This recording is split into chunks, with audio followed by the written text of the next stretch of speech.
5ই আগস্টের পর আওয়ামী লীগ নেতাকর্মীদের মোটা দাগে 3টি ভাগে ভাগ করা যায়। একটা অংশ এরই মধ্যে দেশ ত্যাগ করেছেন এবং বিভিন্ন দেশে তারা বিলাসবহুল জীবনযাপন করছেন।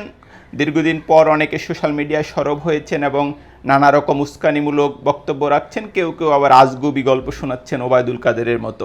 আরেকটা অংশ গ্রেপ্তার হয়ে কারাগারে রয়েছেন এবং আরেকটি নেতাদের যেটা প্রধান অংশ বা প্রায় সংখ্যাগরিষ্ঠ অংশ দেশেই অবস্থান করছেন। তারা সবাই যে একই রকম আছেন তা নয়, কেউ চুপচাপ রয়েছেন, কেউ এক ধরনের সমঝোতা করে চলছেন, আবার নেতাকর্মীদের একটি অংশ আত্মগোপনেও রয়েছেন। আরেকটা যেটা দেখা যাচ্ছে যে ক্ষুদ্র একটি অংশ নানা রকম রাজনৈতিক কার্যক্রমে বা অস্থিরতার কার্যক্রমে নিজেদের যুক্ত করছেন। এই যখন অবস্থা, তখন আজ দেশ রূপান্তরে একটি রিপোর্ট প্রকাশিত হয়েছে, যে রিপোর্টের শিরোনাম হচ্ছে আওয়ামী লীগের গোপন প্রস্তুতি। এটা বলা হয়েছে রিপোর্টে যে এমনিতে আওয়ামী লীগের রাজনৈতিক কার্যক্রমের উপর নিষেধাজ্ঞা থাকলেও দলটি মাসব্যাপী নানা রকম কর্মসূচি পালনের পরিকল্পনা করছে এবং একটি গোয়েন্দা রিপোর্টে যেটা বলা হয়েছে যে আওয়ামী লীগ দেশে এক ধরনের অস্থিরতা তৈরি করার চেষ্টা করছে বা পরিকল্পনা করছে।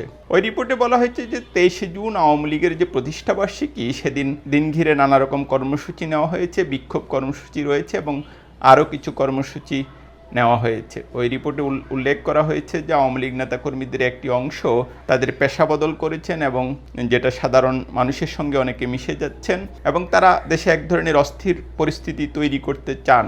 তবে ওই যে পুলিশের যে বক্তব্য দেওয়া হয়েছে রিপোর্টে, যে তারা বলেছে যে আইন শৃঙ্খলা রক্ষাকারী বাহিনী এই ধরনের তৎপরতা নস্যাৎ করে দিবে। এটা যে খুব বেশি ব্রেকিং কোনো তথ্য সেটা নয়, কিন্তু আমরা যেটা দেখছি যে আরও বিভিন্ন সূত্র অনেকগুলো বেশ কিছু তথ্য দিচ্ছে।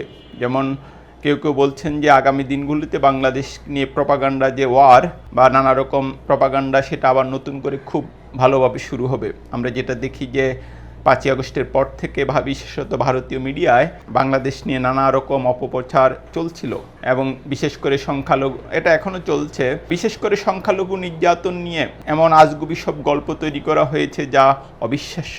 এবং যেখানে কোনো ঘটনা, বাংলাদেশে যে কোনো রকম ঘটনা ঘটছে না তা নয় বা ঘটেনি তা নয়, এখন পরিস্থিতি প্রায় পুরোটাই নিয়ন্ত্রণে। 5ই আগস্টের পর কিছু ঘটনা ঘটেছে, তবে নিশ্চিতভাবেই সেটা ছিল রাজনৈতিক, ধর্মীয় কোনো ব্যাপার সেখানে যুক্ত ছিল না। আরেকটা যেটা বিভিন্ন সূত্র আবার দিচ্ছে যে দেশকে অস্থিতিশীল করার জন্য বড় কোনো ঘটনা ঘটে কিনা সেটা নিয়েও নানা মহল আশঙ্কা ব্যক্ত করছে। এবং আমরা যেটা দেখছি যে সামনের দিনগুলিতে নির্বাচন যত ঘনিয়ে আসবে, আওয়ামী লীগ হয়তো দেশে এক ধরনের অস্থিরতা তৈরি করার চেষ্টা করবে।